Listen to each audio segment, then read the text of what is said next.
there's some good things here. One of the things we're often asked is what are the services we provide, and I think the public, the most relevant association that people have is the distribution of food, the collection and distribution of food. It's evolved into a lot of different other things too, in the sense that we started to identify that we wanted to contribute where we could to develop our own programs and supports that were feedback we're getting from the people we serve, and also to reach out to other agencies across the community that do good work. We have lots of classroom space and facility space that we're very fortunate through the donation of this property.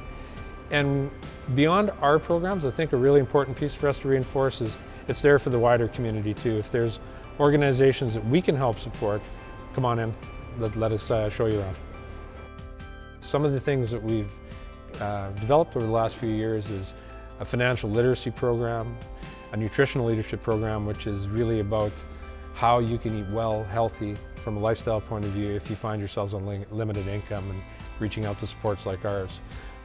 When we're asking people we serve, what could we do to help you out in some of the obstacles you're running into, the financial literacy piece came up, and not from the sense that people that are food or income insecure don't know how to manage their money as much as what tools we can give you to stretch it a little further, your rights as a consumer, issues around credit. That's all been part of the financial literacy piece. The nutritional literacy program is very much about eating well, eating healthy when you do have limited resources.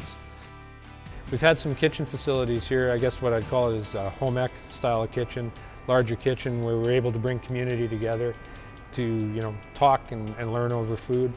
As part of our nutritional leadership course, a kitchen pops up at the food bank and we're serving out front, but it's also held with people that are going through the class themselves. So one of the give back things that happens with the pop-up kitchen is that the students in that case, or the participants that are going through that program, are giving back.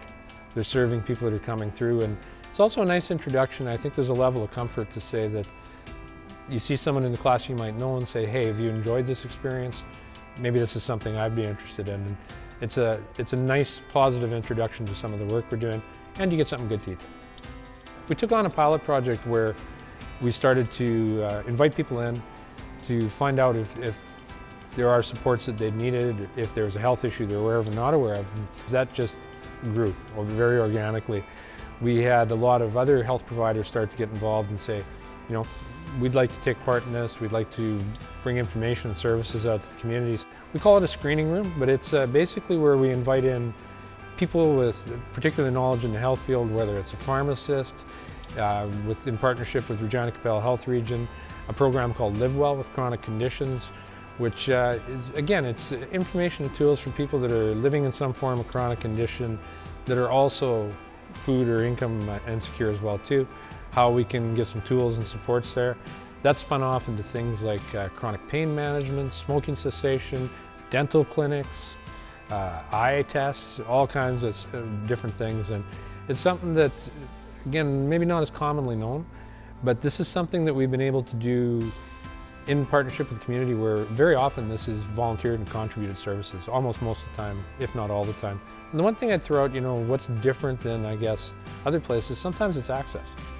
If you don't have a family doctor, or if you don't have something in place with that, sometimes those are harder to get to. So I think we've created some ease of access with it as well too, where people can come in, there's someone here that cares, and there's some information that maybe have helped them.